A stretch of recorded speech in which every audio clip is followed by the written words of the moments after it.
Hello and welcome to Eye on Africa, France 24's program focused on the continent. I'm Charlie James, and these are the headlines. A former Congolese vice president has his convictions for war crimes overturned. Jean-Pierre Bemba had previously been sentenced for failing to stop rapes and murders committed by his militia. Jacob Zuma makes a second court appearance for graft charges in South Africa. In a speech to supporters, the defiant former president threatened to reveal the corruption of his accusers. And Ghana football rocked by scandal after a documentary shows the sport's top boss accepting alleged kickbacks. The official has now apologized and resigned from his post. Our top story, the International Criminal Court has overturned the war crimes conviction of Congolese politician Jean-Pierre Bemba. The presiding judge said the former vice president could not be held responsible for atrocities carried out by troops under his control. But human rights groups are calling this decision devastating for the thousands of victims. Julienne has the details.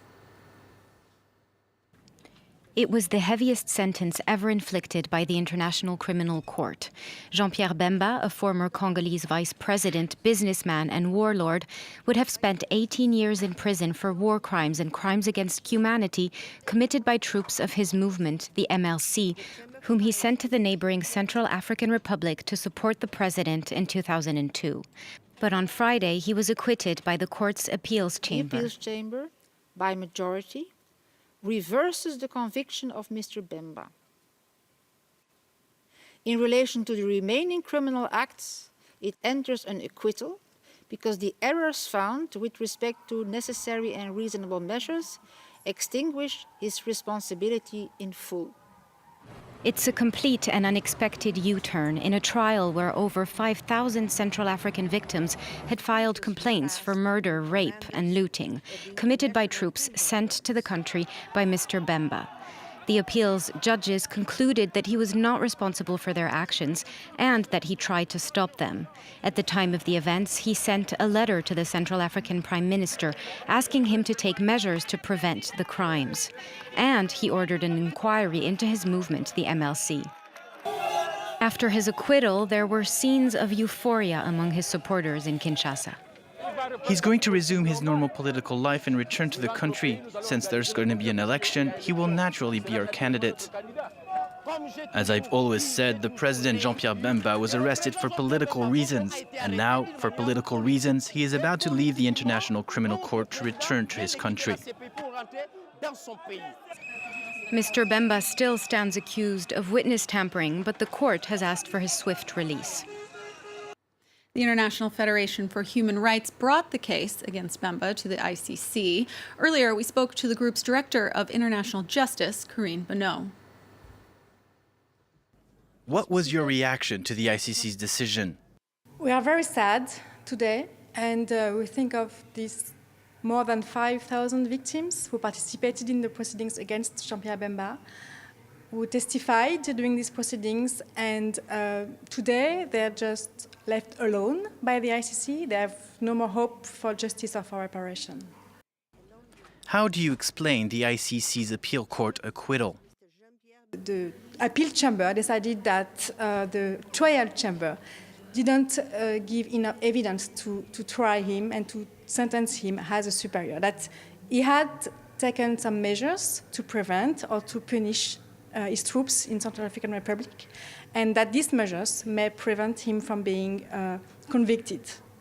This is a very narrow interpretation by the appeal chamber, according to FIDH, and this is a very important reverse for the ICC.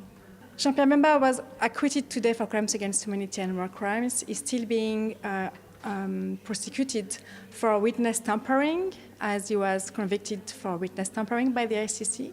He's waiting for his sentence in this trial. But the judges will meet next Tuesday and decide on whether Jean-Pierre Bemba should be free or not.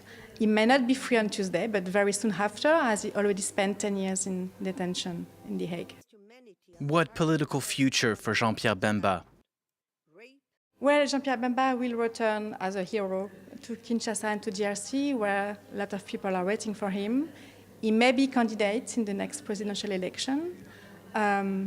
But But we should not forget that the ICC didn't convict him, but still recognized that crimes were committed by his troops and that crimes against humanity were committed by his troops. Jacob Zuma is vowing to fight back. South Africa's former president appeared briefly in court Friday as part of the state's corruption case against him. He is accused of taking bribes from arms dealers.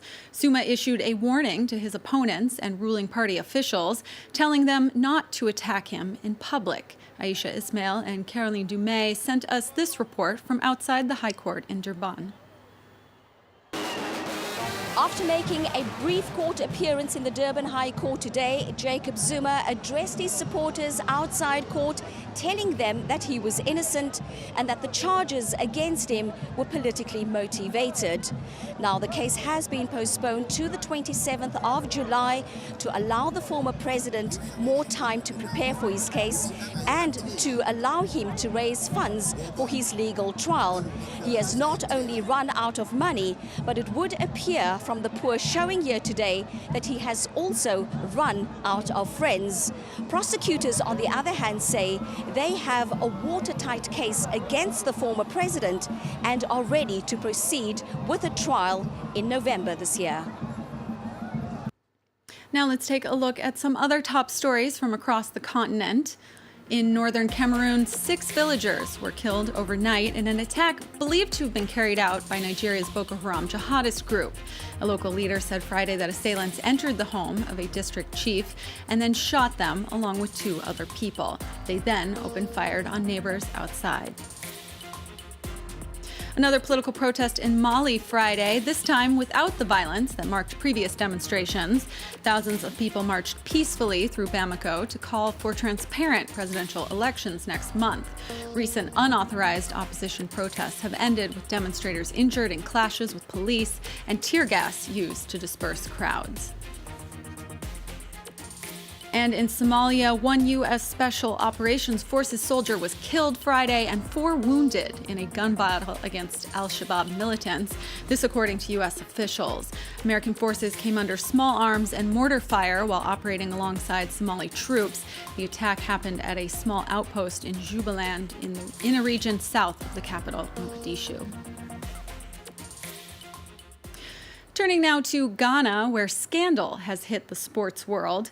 The nation's football association will be dissolved after the group's president was caught on camera allegedly accepting cash gifts. In a documentary, Kwesi Nyantichi was shown taking $65,000 from an undercover reporter pretending to be a businessman. He apologized and resigned from the Ghana Football Association on Friday. International football body FIFA has also suspended Nyantichi for 90 days from its decision-making council. Earlier on the program, freelance journalist Nathan Kwao joined us from Accra with more on reaction in Ghana. The reaction has been epic. People are very upset at what they witnessed Wednesday night and Thursday night. Those were the 2 days when the documentary was aired at the conference center. People were very livid. People were very angry. For us who are reporters, we were still shocked, even though we had suspicions all along that all kinds of untoward things were happening at the Ghana Football Association, but nothing was ever going to prepare all of us for the things we watched on tape.